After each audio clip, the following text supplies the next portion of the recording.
trash bags, new, easy grip, new. Now, I mean, every one of these has new, Listerine, it goes on and on. No, come on, think with me. What are they telling us? You know what they're telling us? It's not enough to be Windex. We're now we're not going to quit using the word Windex because you love Windex. But we're going to make it better and better and better and better and better because we want you to buy it and buy it and buy it and buy it and buy it. Now, church leaders, there's a huge lesson there for us. You know how these huge companies maintain momentum and in their thinking maintain market share? They've branded it in a way where it's fixed in our minds, and they're communicating to us every time we go to the grocery store. We are committed to tweaking and tweaking and tweaking and working on it and working on it and working on it. It's going to be the best it can possibly be. The key to sustained momentum is a relentless commitment to work on it and improve it and work on it and improve it and work on it and improve it. And the reason people quit going to church is because we quit working on it and we quit improving it. And we say, Windex, we're Windex. We don't have to work on anything. We're Windex, by God. And if you want, we don't have to work. Hey, we're Huggies. We don't have to be new and improved. We're Huggies. Everybody knows what a Huggies is. We're the church. It's Sunday, isn't it? Isn't that what you do? You get up and go to church on Sunday? I mean, do we need to work on it? So we quit working on it. And as an organization, a national, international movement, there's not much movement. But some of you have come along, you catalyst leaders, you. And you're like Joe, youth pastor. And you said, I'd rather start with nobody and no money and take a risk that maybe God will do something unusual and new.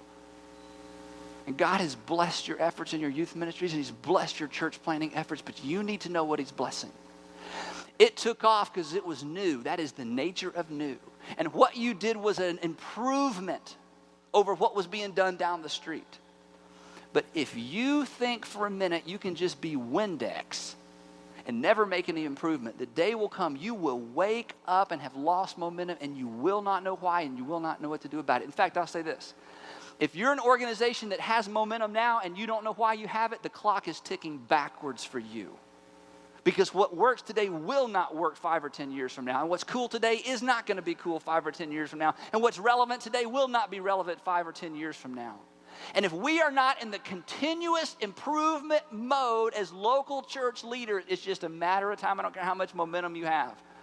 The clock is ticking backwards because it's new, improved, and improving. Specifically, number 2, your leadership must maintain an uncompromising commitment to relevance. Your leadership must maintain an uncompromising commitment to relevance. I wrote in my notes, you can't be open to change. You got to be committed to change. You can't just be open. Well, perhaps we should think about, no. If you want this to be the household brand, you are committed to making Windex. You don't care what you have to do to the formula. It's going to be the best it is. It's not a matter of being open to change. It's a matter of being committed to change. Second bullet point under number 2, your vision must be recast and re-illustrated. You got to, in other words, if you've got a new and improved vision, it's got to be recast and re-illustrated. Recast and re-illustrated. You got to improve it. Your product, third bullet point, must be continuously upgraded. Your product or your programming must be continuously upgraded. Upgrading does not trigger momentum, but upgrading sustains momentum or market share. Number 3, continuous improvement requires systematic and unfiltered evaluation. Continuous improvement requires systematic and unfiltered evaluation. I got to get on my soapbox for just a second, okay, because we're at the end of this thing. Listen, let's look up here. Listen. I am amazed. I am baffled by the number of church leaders who tell me they never sit in an evaluation meeting. I'm amazed at the number of senior pastors who are the communicators who don't have a weekly meeting where they rip the service apart to make it better the next week. And you know what they tell me? Well, you don't have people that do that. Oh, I don't have time to do that. In other words, I'm kind of above that. Whoa. If you want next Sunday to be kind of like last Sunday, then you don't need to go. But if you're as committed to your message as Windex is to their product, then you need to be somewhere every other week at least sitting with a group of people saying, hey, last Sunday we got an A, next Sunday we want an A+. Last Sunday my sermon was a B, next Sunday I want it to be an A+. Last Sunday was good, next Sunday needs to be better.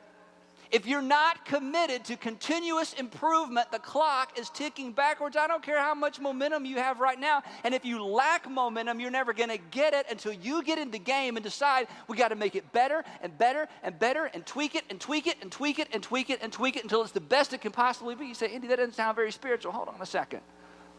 Who do you think created these principles? Windex? Wall Street? Madison Avenue?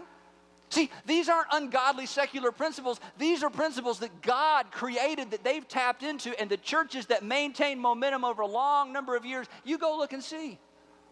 They are constantly